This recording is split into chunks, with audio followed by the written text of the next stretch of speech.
My dreams occasionally approached the fantastical in character, though falling somewhat short of coherence. One scene is especially stamped upon my recollection. That of a dank, fetid, reed-choked marsh under a gray autumn sky.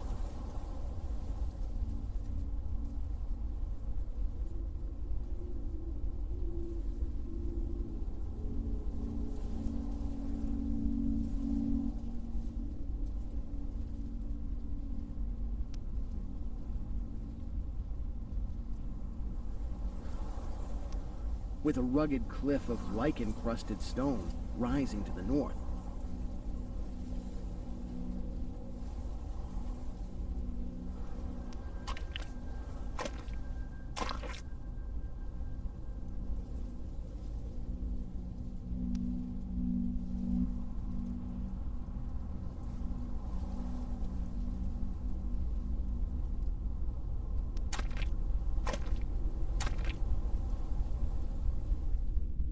Impelled by some obscure quest, I ascended a rift, or cleft, in this beetling precipice.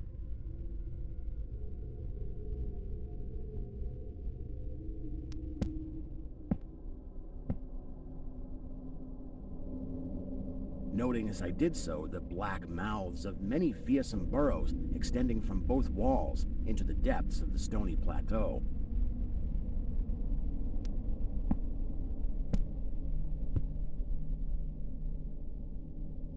At several points, the passage was roofed over by the choking of the upper parts of the narrow fissure.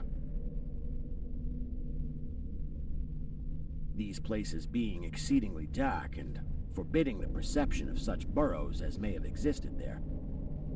In one such dark space, I felt conscious of a singular accession of fright, as if some subtle and bodiless emanation from the abyss were engulfing my spirit.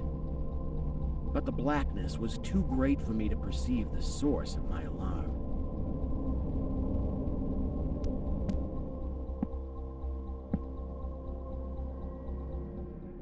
At length I emerged upon a tableland of moss-grown rock and scanty soil, lit up by a faint moonlight which had replaced the expiring orb of day.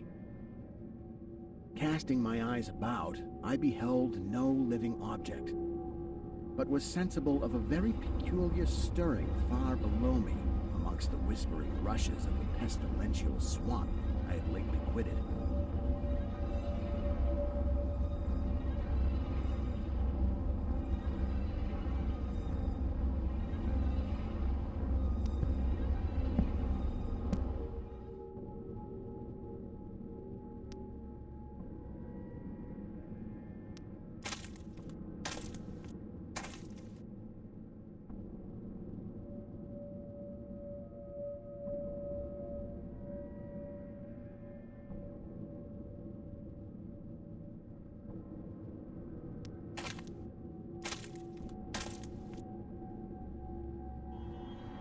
After walking for some distance, I encountered the rusty tracks of a street railway and the worm-eaten poles which still held the limp and sagging trolley wire.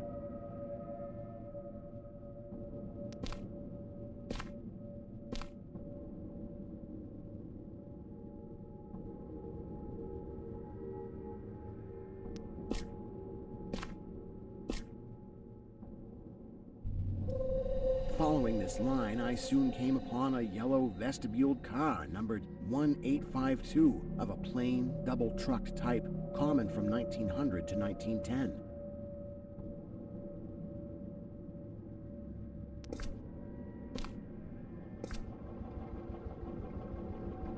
It was untenanted, but evidently ready to start.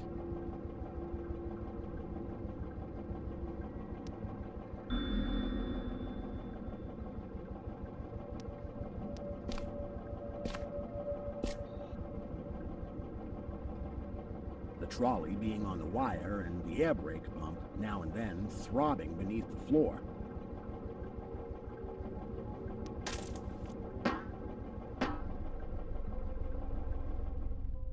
I boarded it and looked vainly about for the light switch.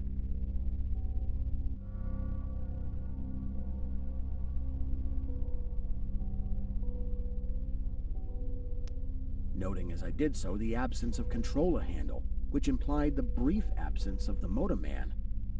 Then I sat down in one of the cross seats toward the middle, awaiting the arrival of the crew and starting of the vehicle.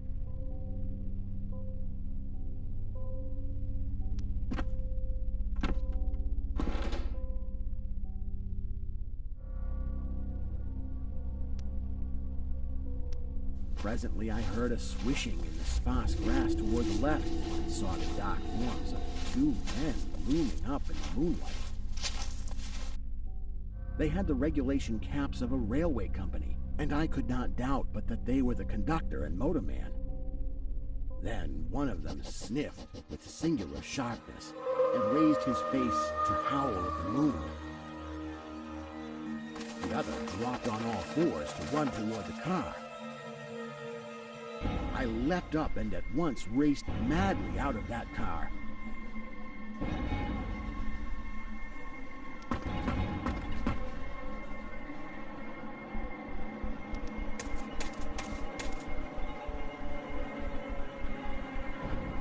And away across endless leagues of plateau till exhaustion waked me.